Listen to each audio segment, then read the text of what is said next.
What's up, everybody? Derek Anderson, the DA. And you know, on the past couple of videos, you guys already know we've been talking about race swaps. I know you guys are like, damn, another race swap video. All right. But I wanted to give a different take on it. All right. Because I've been reading the comments. All right. And there was one comment in particular where somebody had said, hey, look, man, kids don't care about race swaps. Okay. They went and saw The Little Mermaid and they loved it. All right. So why do adults care? If the kids don't care, why do the adults? I wanted to kind of address that particular topic as to why it matters to me. Now, you're allowed to see this your own way. All right. You're allowed to see it any way you want to. That's your opinion. You're entitled to it. But for me, this is how I look at it. This is just my opinion. All right. I've talked about race swaps to death. Very lazy, number one. It's very insulting, number two. Okay. It's just the easiest way that they can do their virtue signaling move. All right. For, you know, black people that want to see some kind of quote unquote representation on the screen. All right. That's what race swapping has meant over these past couple of years. Lazy and insulted, but that's kind of the emotional side of the argument. I wanted to look at this from a more psychological level, all right, as to what race swapping characters in entertainment absolutely does. Now, there's this quote by Malcolm X. I'm going to bring this up. And here's the quote. It says, having the opportunity to ride on the front, the back, or the middle of someone else's bus doesn't dignify you. When you have your own bus, then you'll have dignity, all right? And this is speaking about ownership, okay? Owning something of your own, when you have your own bus, all right? And I equate riding on the front, middle, or back of someone else's bus the same as the race swap, all right? Again, Aragorn and Ariel, these two characters, right? They aren't black, are they? No, they're not. They're originally white characters created with the attributes of a white person when they were originally created. They're not ours, all right? They don't belong to us. So they say representation matters, but I say ownership matters, all right? You have to own it when it comes to dignity. Again, going back to Malcolm X, when you have your own bus or your own characters or whatever you want to say, then you'll have dignity, all right? And that's how I look at this and how I approach this entire race swap situation. And you might say, well, DA, they're just characters. They're just characters, fictional characters at that. Why does it matter? Listen. Fictional characters and heroes are very, very important, okay? Very important in all cultures, okay? Black culture as well. And I'll point that out in a minute, but I had actually mentioned this in one of the Cleopatra videos that I just did. And the thing is, you might not find the heroes in history that you're looking for, but there are plenty of black heroes in fiction, okay? And you can find plenty of those heroes, okay? Kids look up to fictional heroes. They do. All right. They look up to the superheroes. OK, they look up to characters in books. All right. That's just the way it is. So don't vandalize history. Stop the race swapping and go and make the heroic stories that can be the example you're trying to set for all of these kids out here. Trust me, I understand it. OK, fiction and storytelling. OK, your traditions, your values, a lot of that is passed down from one generation to another through your culture of storytelling. That's one of the reasons why storytelling and telling myths and legends and all of that was very, very important throughout the course of history. All right, because that's how traditions and values were passed down. And not just that, but through the songs, right? Through your music, through your stories, through your dance. Okay, all of that is a part of culture.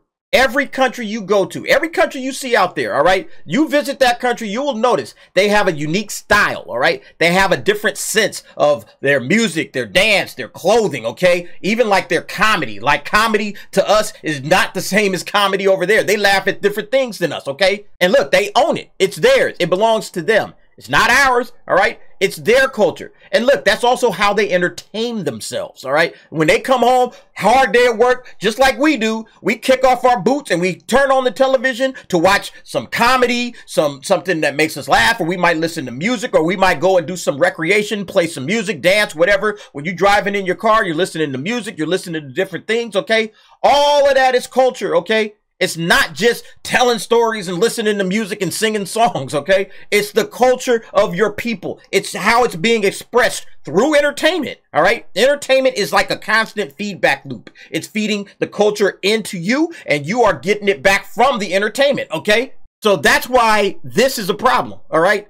It's a cultural matter, okay? It's not just, oh, it's a simple race swap, skin swap, who cares, all right? It's a matter of culture. We need characters that are authentically black, all right? Not some skin swapped garbage, all right? We need actual characters that belong to you, that speak to you directly. I'm talking to black people right now, okay? That speak to you directly and differently than the other characters that were never yours in the first place. These characters do not speak to you. They may look like you, all right? But they don't speak to you because they are not from your culture, all right? For instance, what did we feel about Black Panther, all right?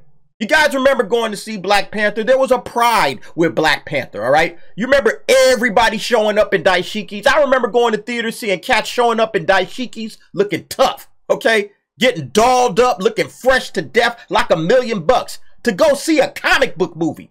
Why? Why was that? Because T'Challa belongs to us. Black Panther belongs to the black community, all right? That's why we took care of it, okay? That which a man owns, ownership, right? That which a man owns, he takes care of, okay? He takes care of his family. He takes care of his house. He takes care of his kids. He took care of Black Panther. We took care of Black Panther in the exact same way. That's my point.